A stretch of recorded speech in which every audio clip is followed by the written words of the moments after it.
If you cried more after finding your action figure grail for a fantastic deal than when your first child was born. If you've ever had to borrow your significant other's hairdryer to loosen up some tight action figure joints, then this is the correct video. You've arrived at a safe place. But in all seriousness, please tell me that you cried at the birth of your first child.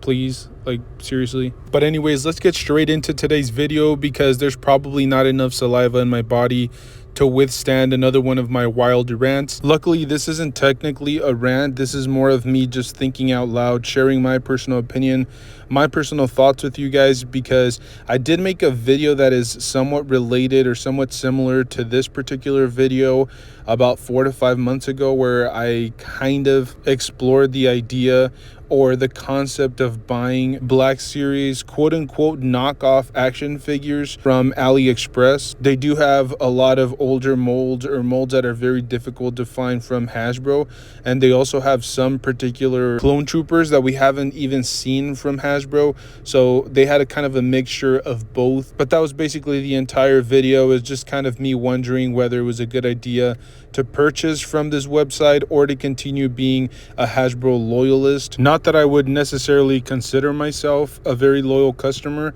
but granted, I've never bought a third-party action figure that was originally manufactured by Hasbro and then eventually replicated on one of these websites, so I can't really speak to that. Now, I did browse around looking for Marvel Legends on this website, and it does turn out that they have some pretty good deals on action figures that are very difficult to find out in the wild. Some of these figures are going for well over $100 on eBay or Amazon. So if you're not really somebody that minds the quality to be a step lower than Hasbro, I think this is a good alternative. And I did read some of the reviews online. It seems most of the complaints have to do with like some minor paint defects, or I think like 80% of them had to do with how these were shipped. Most of these were shipped like in boxes, or they weren't protected very well, so the blister or the actual card came, pretty damaged or just not in very good condition. But let's be brutally honest, most people that are buying from this website, whether you're buying a Spider-Man or a Deadpool or whatever the case may be, you're definitely not picking it up for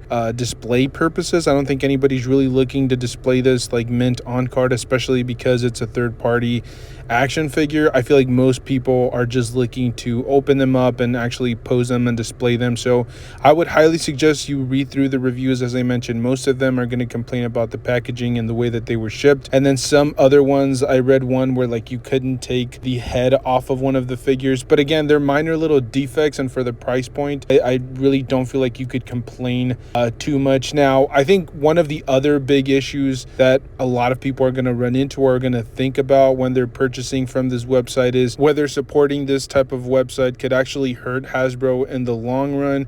And this has really been, I think that's more of like a moral dilemma, if anything. I don't necessarily think that it has to do with anything else. It's more of just like, do you morally feel weird about buying something that's technically a knockoff? And I guess it's really a matter of personal perspective. I mean, I've always said this, look, you have to think as a consumer, not necessarily as an OM. These companies don't really care too much about you. You're just another big dollar sign. And when they go out there and manufacture action figures, they're not really thinking about the consumer.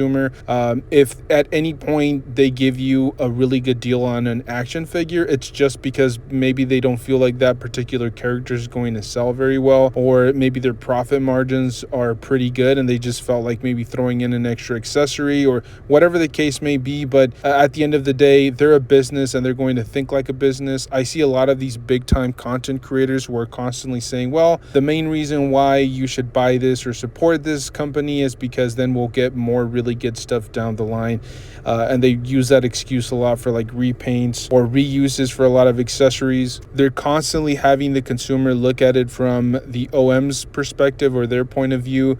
They're kind of forcing you to look at it from a different angle, and I completely understand where they're coming from, but in reality, you shouldn't really have to do that. You're a consumer and you should only look at things as a consumer.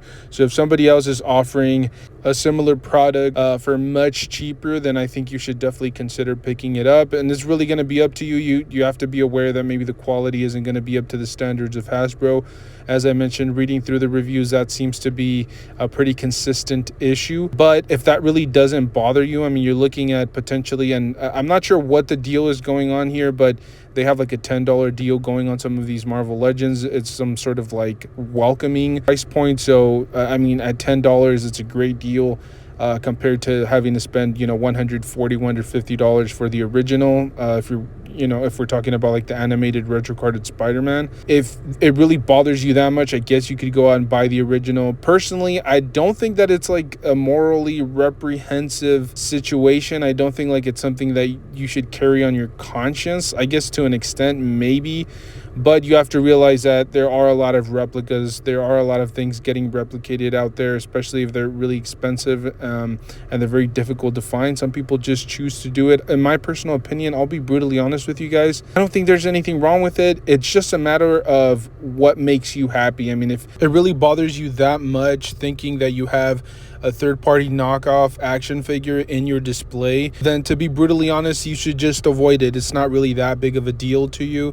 You can just not purchase it and move on with your lives. I guess it's just a matter of, like I said, personal opinion and what you feel really comfortable with. Not to mention, and I know this, I haven't really touched too much on this, but not to mention the fact that a lot of these action figures, even if they're coming directly from Hasbro and they're going through their QC, they're going through their entire, production line, a lot of these do come with defects, right? It's not like just because you're buying from Hasbro, you're guaranteed to get an absolutely perfect figure with brilliant paint applications and all of the plastic looking perfect. There are going to be times when you open a figure and maybe one of the accessories is already broken or the paint applications are just awful. There are times when you have lopsided eyes painted in, or just whatever the case may be. Sometimes you have really tight joints or joints that maybe got a little bit of glue in them and they're just stuck in one position.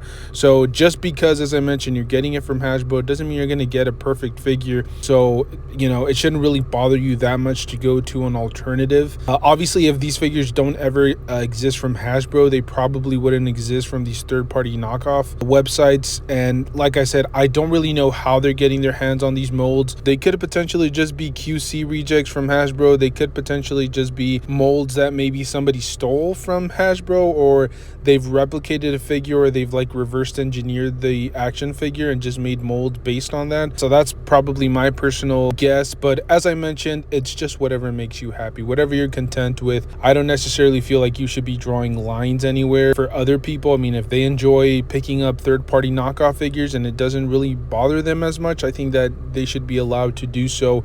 And as I mentioned before, I don't think that we should be really thinking about the effect that it's going to have on these big giant conglomerate multi-billion-dollar companies. Whatever floats your boat, purchase that. That's basically the entire video in a nutshell. But that's just my personal opinion. I'm very curious to see what you guys have to say. Let me know down in the comments section if you're a big loyalist, if you're going to go down with the ship, as they say, or are you willing to just, try other things, experiment with some of these third-party knockoff figures? Let me know down in the comments section. Thank you guys so much for tuning in. Hit the like button, subscribe, all that good stuff if you guys have a chance and enjoy the content. But anyways, thank you guys for tuning in. I'll see you guys in the next one. Thank you.